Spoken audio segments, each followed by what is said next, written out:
trigger happy and I give less than a fuck. Love me or hate me, I'ma show enough, rip shit up. It's Mr. Nothing, nice on a mic stand. Mic in the left and the zest in my right hand. I took a puff, had enough now, hold up. If that was Indo, niggas getting rolled up. What it do, folks? This is Acid Root. So I'm going to talk to you guys about Maroon 5's 2012 album, Overexposed. Now, this is an album review of that. And basically, this was a pretty large hit album. Maroon 5, back in 2011, got a single out of nowhere that kind of had like a skyrocketed success called Moves Like Jagger. Hit #1, and to my knowledge, it was basically Maroon 5's first #1 song. But they kind of saw a series more #1s throughout the course of like the early 2010s and the mid 2010s. Actually, I want to say just throughout the 2010s, Maroon 5 wound up doing really excellent.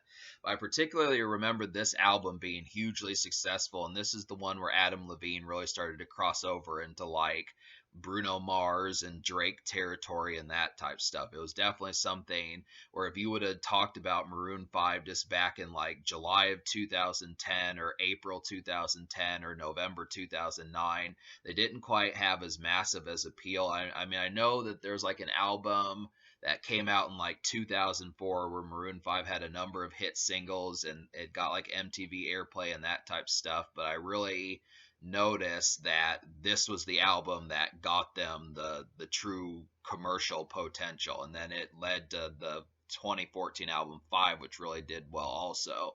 But there's just a number of things. Adam Levine really had the songwriting, and he was just melodic as fuck on this project. He just had a lot of good melodies, a lot of good earworms, truly great crafted singles, and just a lot of overall hit potential that was just seen. I remember following this project when it came out, and I watched as each of the singles came out and were on the radio and had their airplay sections, and I remember thinking that this album was going to get to the 5th single. I don't remember, like Wikipedia even said that there was going to be a 5th single back in like late 2013 after Love Somebody, but it didn't wind up happening. I don't remember what it was, but I used to really like this album. It's a makeshift album, can be played at work, can be played in dance clubs, night venues. There's just plenty of stuff that goes along with this project where it has plenty of like fury and like energy to it of just an active weekend night and just an overall nightlife in general, just for the course of kind of back and forth between the standard socializing and that type of stuff. It's just an overall fun project. I mean, especially for pop and especially pop rock. Like Bruno Mars kind of did some of this stuff, but not to the degree that Adam Levine did. There just were not many pop artists that could get to like the 4th single, have all these different hits in terms of commercial value to where they could be played at work, but they could also be played at dance clubs, and heavily at dance clubs. I mean, apart from like LMFAO, I did not see that many folks that had this sheer hit potential back in 2012 and stuff. But all right, so I'm going to talk about the singles in order. So the first single was Payphone, and this has Wiz Khalifa on there. This is a real kind of easygoing, just kind of almost kind of bittersweet and just kind of like a soft-spoken kind of song. That's not overly flashy in the instrumental, not overly flashy in like the bombardment of production. Has a nice hook on there. Wiz Khalifa kind of has like a real mellow verse. He's not even talking about pot on the song, but they both just kind of give it just like a kind of B- list execution just in terms of lyrics, where it's just mainly just about like the hook potential and just the easygoing kind of feel of it that makes it such a hit. It's just really an unsung kind of song. It's a song that and it's probably my least favorite out of the 4 singles that were released as singles on here, but I do like it. If I were at work to hear, this is a song that you can hear at work. This is a song that you can hear, you know, most places where music's going to be played if you're employed and that type of stuff. It's SFW, and I kind of feel like within that context it has a lot of extra vibe towards it, but it's just so kind of unsung and just kind of off to the wayside that it's just a song that when you hear it, it's kind of exciting to hear it just because it's so mellow. It's Maroon 5, and it's just kind of like offset kind of song in terms of the popularity that it has. I mean, it hit #1 if you didn't know about that. So that's kind of the concept there. The second single is One More Night, and this was a song I remember being at number one for like 8, 9, 10 weeks, something like that. Just just really had a charting reign for like a long time. Just pretty much when you hear it, just the lyric, the melodies are just on point completely. Just easy, kind of has like a intoxicating kind of feel towards it. This is another song that can be played on the job, but it just has a lot more spark and kind of spice to it, where it's not quite as mellow as Payphone. Has the spiciness, especially with like the sexuality in it, and it's just a lot more of a flirty type song as far as going out, and it's kind of like it can be played at a dance club. I think it can be played. It's a night venue song, dance venue kind of song in a light sense, but it's, it's humdrum, it's mellow enough and kind of commercial enough to where it can be played at a job, and it has that context of work related material, because it just has like the right amount of blue collarness to it, to where it's not quite as spicy and as over the top kind of raunchy. And that's just kind of the concept about it. So it's just a good. Adam Levine had a really nice niche carved out for himself around this time. Between this song, One More Night, and Moves Like Jagger, he was kind of getting a lot more of a reputation as like a nightlife kind of lounge lizard, and it just kicked ass. It was just great those times, having those kinds of night based songs and that sort of lighting. Um, Third single harrows it down a bit, and that's Daylight. I feel like this is kind of a dance song, but I would probably play this at like 4:30, 4:45, 5:15 in the morning, when the club is starting to harrow down. You're about to leave and go home with whoever and that type stuff. It just really kind of has that vibe, where this is another song that I feel like can be played at work, but it's not quite as much at the job as much as getting there. Like I talked about this in like my work video, the just got off work top 5 that I did recently.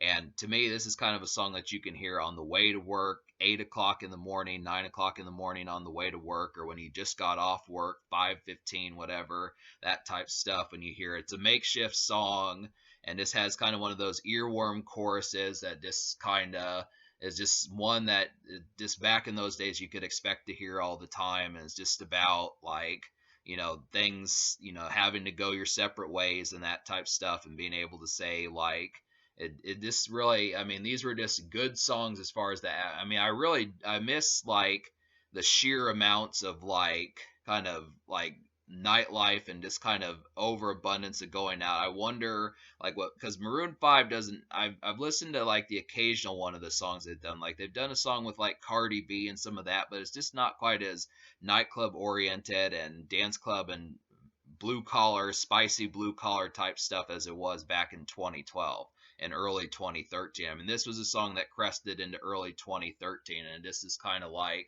I mean, these just had sure shot. They you heard it at work, but you didn't really get tired of it. I mean, it was like, I mean, if you did, it's probably because of the length that it was kind of heard. But these were just songs that kind of had like that certain sort of sparky kind of energy towards them that just kind of gave off like, I mean, you look after it, like I like the song "How to Love" by Lil Wayne. That's another song that was kind of from around this time.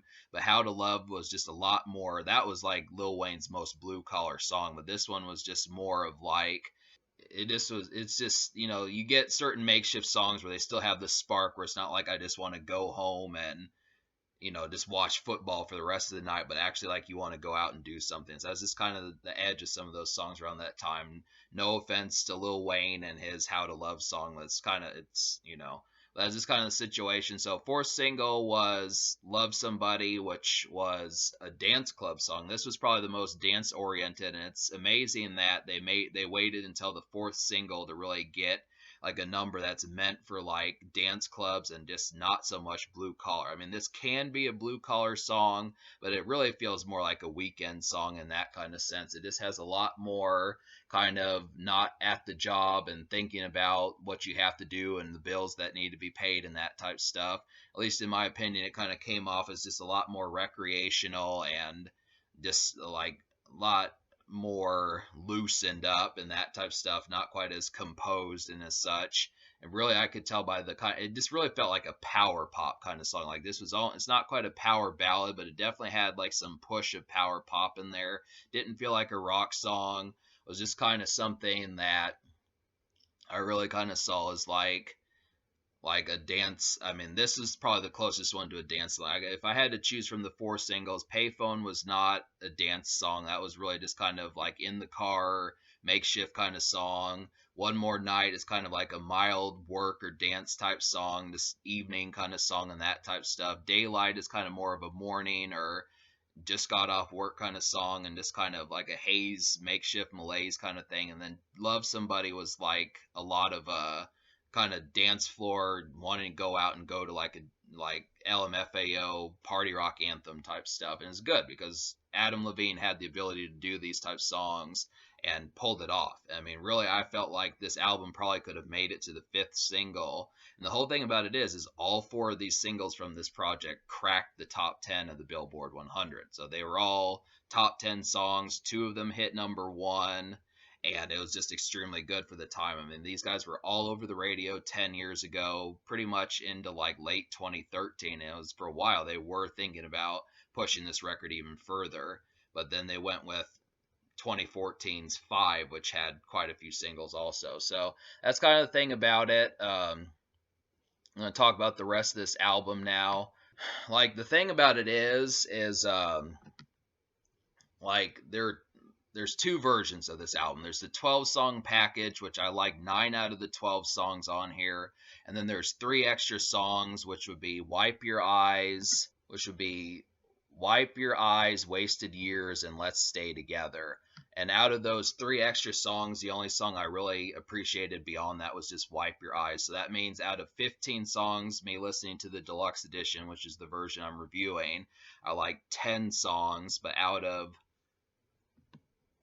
like 12 songs on the standard edition, I like 9 out of 12. So to say, 9 out of 12 is 3/4, but 10 out of 15 is 2/3. So it's kind of like I want to, like, I'll go ahead and list the songs I recommend, then I'll go into the score as far as what I think of it. So the 10 songs I recommend would be One More Night, Daylight, Love Somebody, Lady Killer, Doing Dirt, Tickets, Lucky Strike, Payphone, Fortune Teller, and Wipe Your Eyes.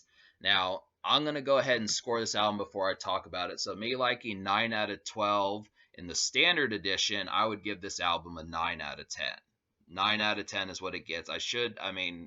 Normally when I only dislike 3 songs out of a package, I would give it a 10, but because it's 3/4 and I feel like I probably could have had at least one more song. If I would have liked 10 songs out of 12, I would have given this album a 10, but it gets a 9 just because some of the songs are really kind of bogged down on here, and I'll talk about that. But then out of 15, 10 out of 15 with the 3 songs I didn't like on the standard edition, and then the extra 2 songs on there, which would be Wasted Years and Let's Stay Together.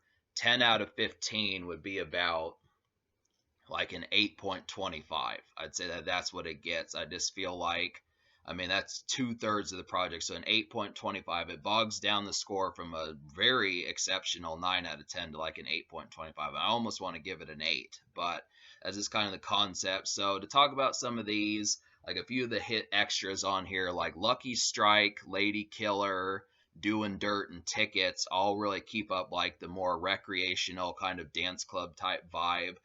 These are not as much makeshift songs as much as like Night Venue, Getting Chicken Wings, and like barbecue potato chips, and like like nachos and those type places where you'd be at like a night venue getting like tall glasses of beer and that type stuff. There's plenty of places where you'd hear music and that sort of thing.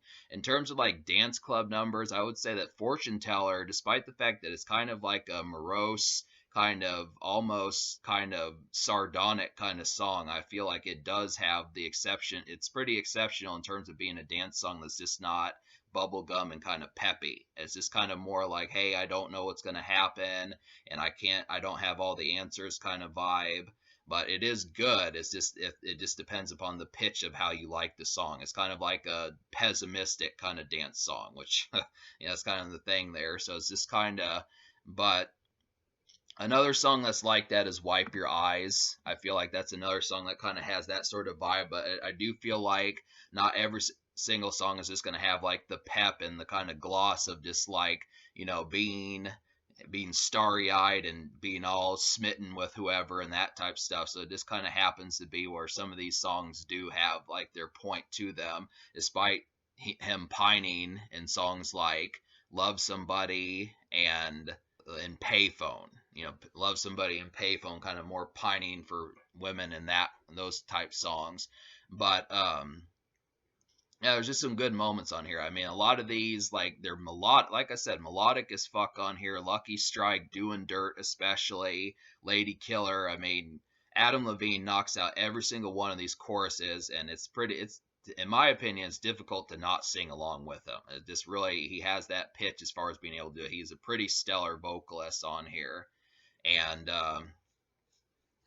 that kind of happens to be the concept. So, but to talk about some of the songs I didn't enjoy, like I feel like Beautiful Goodbye, Sad, and The Man Who Never Lied kind of didn't have the same pitch. Like The Man Who Never Lied, I wasn't really in agreement. I just didn't connect with that song, which is not too often, or it doesn't happen all the time where the song is decent. It was another nightlife song, another outgoing, stepping out kind of song, but didn't connect with it as much. And it's kind of, I mean, some cases I do, some cases I don't, but I was in agreement with Fortune Teller and Wipe Your Eyes, but not quite as much The Man Who Never Lied. Sad and Beautiful Goodbye tried a different style from Maroon 5, which I think needs to be fleshed out a little bit. Just not so much about like being out and being flirtatious and stuff, but just kind of different vibes for them that I couldn't see too many moments where I would listen to those. And it's the same thing with like Wasted Years and Let's Stay Together. Wasted Years really had an off-handed production that was just awkward for Maroon 5. I didn't really see where that didn't feel like pop rock. And then Let's Stay Together, kind of the same stuff. So those are just some of the concepts about it, but really an 8.25 out of 10 in the deluxe edition is not too much of like a mishap. I mean, really, for the most part, it's difficult to kind of recommend the deluxe edition just because there's only one song out of the three that I would really recommend. But I mean, you just have to understand the deluxe edition does not offer much in terms of like up tempo and more dance numbers. It's really kind of just an extra kind of package to make it more whole and kind of make it more of like just complete, maybe just has more angles to their personality, but it's difficult. I mean, I feel like deluxe edition should usually include like a single in there or just some sort of inescapable dance cut that you have to pick it up. But it didn't really do that, so that's why it gets an 8.25. But yeah, I mean, there's just an overabundance of good moments on this album to really like. I mean, I feel like you've got like 4 singles for work that can be interchangeable to hear at a job, and just, I mean, for the most part, albums anymore, especially in a makeshift kind of blue collar setting, do not ever make it to the 4th single. So that deserves some credit there. And then on top of that, you get like a good smattering of extra cuts on here that are great for night venues and dance floors. It's just, there's no reason not to like it. So 9 out of 10. The social score, I will give a 9 out of 10 also, just because 4 singles that were top 10 is pretty excellent. I probably like I guess the reason why I'm not giving it a 10 is because I wonder if they could what the 5th single would have been and why they didn't do it. I mean, 4 for 4 is excellent, but I'm just like, damn, I would have liked to have seen. It's just more me pining for that more so than complaining, but it's just kind of the concept. I feel like 9 is pretty good. So, but in terms, can this record be topped? Not really. It's pretty state of the art. And then I just would have to say, in terms of the future, like Maroon 5 has been around. I haven't paid attention to them as much as I did back in the early and mid 2010s. I need to get back into them, and that's kind of what I'm trying to do here. But I know they dropped a record in 2017. I think they did like another album like in 2020 or something, but I don't know if they're doing something right now, but we'll have to look into that. But yeah, they've got several good songs on this album and more good stuff to check out.